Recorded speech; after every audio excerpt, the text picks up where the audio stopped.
नमस्कार, मैं हूं शिवानी और आप देख रहे हैं हमारे साथ एक न्यूज 24। जी, आज बात करेंगे मुकेश सहनी पर। काफी चर्चा में बने हुए हैं मुकेश सहनी। आखिर चर्चा में क्यों बने हुए हैं वो भी आगे आपको विस्तार से बताएंगे। आपको बता दें कि अक्सर निषाद समाज को लेकर मुकेश सहनी अपनी आवाज बुलंद करते हैं, कहते हैं कि हम निषाद समाज के लिए ही खड़े हैं, निषाद समाज के नेता हैं और उन्हें आगे बढ़ाएंगे। लेकिन अब राजनीतिक गलियारों में जो सबसे चर्चा का विषय बना हुआ है कि क्या मुकेश सहनी जो है वो वाकई निषाद समाज के लिए खड़े हैं, मल्लाह के नाम पर वोट लेते हैं, तो क्या वाकई वो निषाद समाज के लिए ही है? ये बहुत बड़ा सवाल उठ रहा है। एक तरफ आपको बता दें कि पीएम मोदी पर विवादास्पद बयान देने के बाद से मुकेश सहनी जो है उनको लेकर चर्चा का बाजार गर्म है। ये मामला तूल पकड़ता जा रहा है। ऐसे में मुकेश सहनी जो है उन्होंने माफी मांग ली। उन्होंने कहा कि मेरा वो इरादा नहीं था, लेकिन मैंने जो कहा है वो सत्य है, मैंने कुछ गलत नहीं कहा है, लेकिन किसी को दुख लगता है तो उसके लिए मैं माफी मांगता हूं। लेकिन आपको बता दें कि भाजपा नेता और बिहार सरकार के मंत्री हरीश सहनी ने साफ साफ कहा है कि मुकेश सहनी जो है सिर्फ और सिर्फ अपने लिए सोचते हैं, अपने लिए सिर्फ और सिर्फ इसलिए सोचते हैं क्योंकि उन्हें सिर्फ अपना राजनीतिक फायदा चाहिए, ना कि जनता के लिए और तमाम निषाद नेताओं के लिए। जो आपको बता दें कि हरीश सहनी ने आरोप लगाया है कि मुकेश सहनी जो है वो अक्सर वोट मांगते हैं निषाद के नाम पर, लेकिन निषाद समाज के लिए कुछ काम नहीं करते, मल्लाह के लिए कुछ काम नहीं करते हैं और उसका रिकॉर्ड है। अगर मुकेश सहनी इस बात पर बहस करना चाहते हैं तो मेरे सामने आकर इस मामले पर बहस कर ले और बता दे कि आज तक आपने क्या किया है।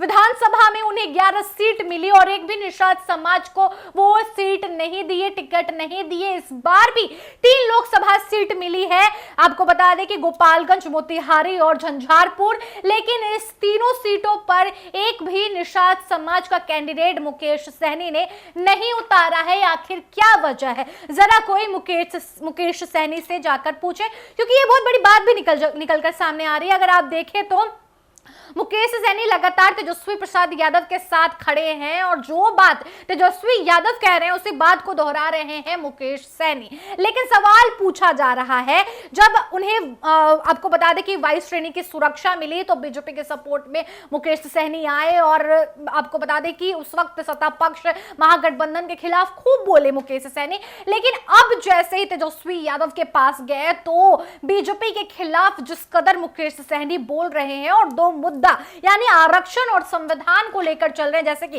तेजस्वी यादव चल रहे हैं, इस पर बहुत बड़ा बवाल उठा हुआ है। और इस पर हरीश सहनी का जब आरोप सामने आया तो क्या अब निषाद समाज को जो टारगेट करके चलते हैं मुकेश सहनी और तेजस्वी यादव भी इस उम्मीद में है कि निषाद समाज का भर भर के वोट हमारी ही झोली में आने वाला है।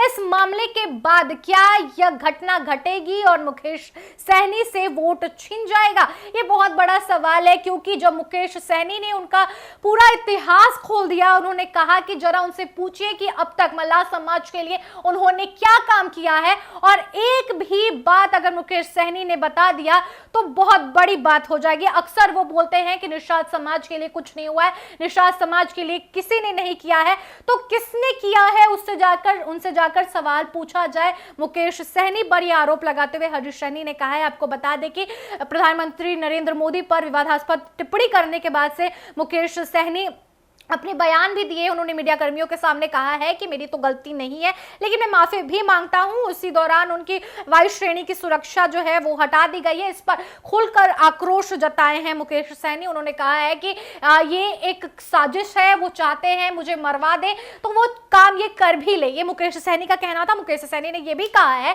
कि अगर उन्हें इस बात से दुख है कि मैं आरजेडी की तरफ आ गया, महागठबंधन की तरफ आ गया, इंडिया अलायंस की तरफ आ गया हूं, तो खुलकर बोल दे। हालांकि आपको बता दें कि मुकेश सहनी को लेकर हरीश सहनी ने कहा है कि बीजेपी ने ही उन्हें एक अच्छा नेता बनाया, उन्हें एमएलसी बनाया, और आज बीजेपी का दिया हुआ योगदान जो मुकेश सहनी पर किया गया है, मुकेश सहनी को मदद किया गया, उनको आगे बढ़ाया गया, उस पर मुकेश सहनी भूल गए हैं और बीजेपी के खिलाफ इसलिए बोल रहे हैं।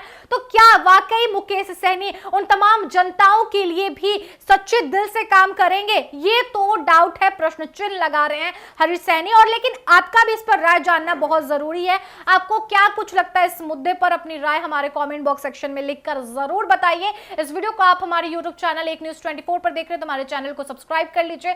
फेसबुक पेज पर देख रहे हैं तो फेसबुक पेज को लाइक कीजिए, फॉलो कीजिए। मिलते हैं हम आपसे नेक्स्ट वीडियो में, तब तक के लिए धन्यवाद।